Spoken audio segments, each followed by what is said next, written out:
It took 32 years, but I finally found my kidnapped son.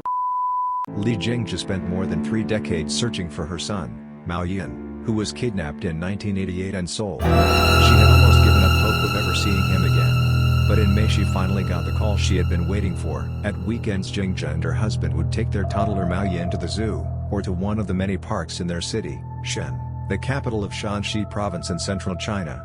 And one of these outings has always remained especially vivid in her memory. He was about 1.5 years old at the time. We took him to the Shen City Zoo. He saw a worm on the ground. He was very curious and pointed to the worm saying, "Mama, worm." And as I carried him out of the zoo, he had the worm in his hand and put it close to my face, Jingjia says. Mao Yin was her only child. China's one-child policy was in full swing, so there was no question of having more.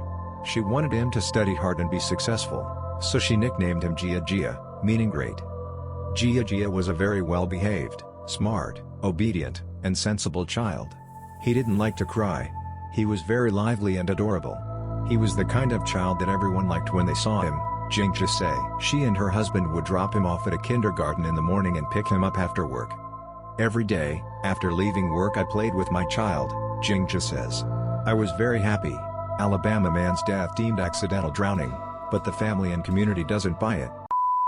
Before starting, I would like to say that I went to high school with this man and we come from a very small community. The large majority of people from our community do not buy that his death was accidental. Blake Smith was a 20-year-old aspiring pastor from Alabama. He was a junior at Crown College, a small Bible college in Powell, Tennessee. He was a good person who genuinely cared for and loved people. Smith worked at Weedman Lawn Care in West Knox County. On February 3, 2018 he finished his work at about 2 p.m. Later that same afternoon Smith posted a picture to Instagram in Admiral Farragut Park in West Knoxville. The next morning Smith's college roommates found Smith's car wrecked into a construction site on a private dirt road. This construction site was about 7 miles from where Smith had been at Admiral Farragut Park. They found his car still running with a cinder block on the gas pedal, damage to the doors and mirrors, and his belongings strewn about outside of the car. Smith's cell phone was still in the car. This is when his roommates contacted the police. There were no details given about how his roommates knew his car was at this construction site. Near Smith's car deputies found a boot, a hat, and Smith's wallet which still contained his cash and debit/credit cards. The next day, February 5, 2018, Smith's body was found in the creek near the construction site. The autopsy ruled that his death was an accidental drowning and the toxicology report showed that he had absolutely no drugs or alcohol in his system. The deputies immediately wrote the case off as an accident, however friends and family believe otherwise. Deputies say they believe Smith wrecked his car and due to a brain bleed he became confused and disoriented and thus drowned. Man's remains found in Tennessee identified as missing person from West Virginia by someone who was researching cases as a hobby. The remains of a man that were found in Kingsport, Tennessee, 17 years ago in the Holston River were just identified as a missing person from West Virginia. The Kingsport police detectives received a tip from someone who was researching missing person cases as a hobby that said the remains appeared similar to the description of the man in the missing persons case from Charleston, West Virginia. DNA from the man's body was compared to a family member's to confirm the identity. It's very interesting that someone out there that's like the users in this sub was able to solve the case. Hopefully the man's family will feel some closure from this mystery in the mountains. 26-year-old Timothy Squeaky Wayne Dalton vanishes without a trace in Peterstown, West Virginia in 2007. The only thing ever found was his truck behind an abandoned bank over 2 weeks after he went missing. Monroe County, West Virginia, is one of the most rural places in all of the United States.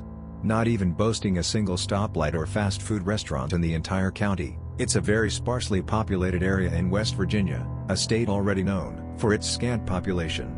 Like any rural area in the United States, the county does have its share of issues such as drug abuse and theft, but a murder or disappearance are few and far between, and when they do happen, it's big news. That is why in April 2007, when a burgundy/maroon 1991 Chevrolet S10 pickup truck was found behind an abandoned bank in Peterstown, it sent shockwaves.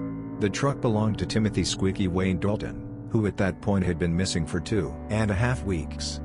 On March 26, 2007, Squeaky went to visit his mother.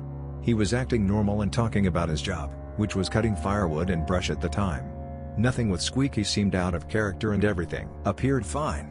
However, once he left his mother's house, He was never seen again. The only clue would be his truck found 2 weeks after the fact. Police have said there is no evidence of foul play. Even given this, there are conflicting reports of a broken driver's side window, but no sign of a struggle. If it was broken before he went missing or during the process, I cannot tell, and it only appears in one source. His family said it was very uncharacteristic of him to just up and leave without contacting them. While he did have a criminal record, he had no felonies or warrants, and there was no reason for him to skip town, and all of his belongings were left at his house. Squeaky was around 210 pounds with brown hair and blue eyes. I could not find information on his height. He was last seen wearing a button-up dark blue shirt with light gray shorts and black Nike shoes. He may also have had a dog tag necklace on, and was possibly carrying a pocket knife, which is very characteristic of a lot of people living in the area, so I don't take that as evidence of any sort. Occasionally, he went unshaven for a week but never sported a full beard. He has a pin in one of his fingers, sources unsure if it's right or left hand, due to it being broken. Squeaky is also known to talk with a slight stutter.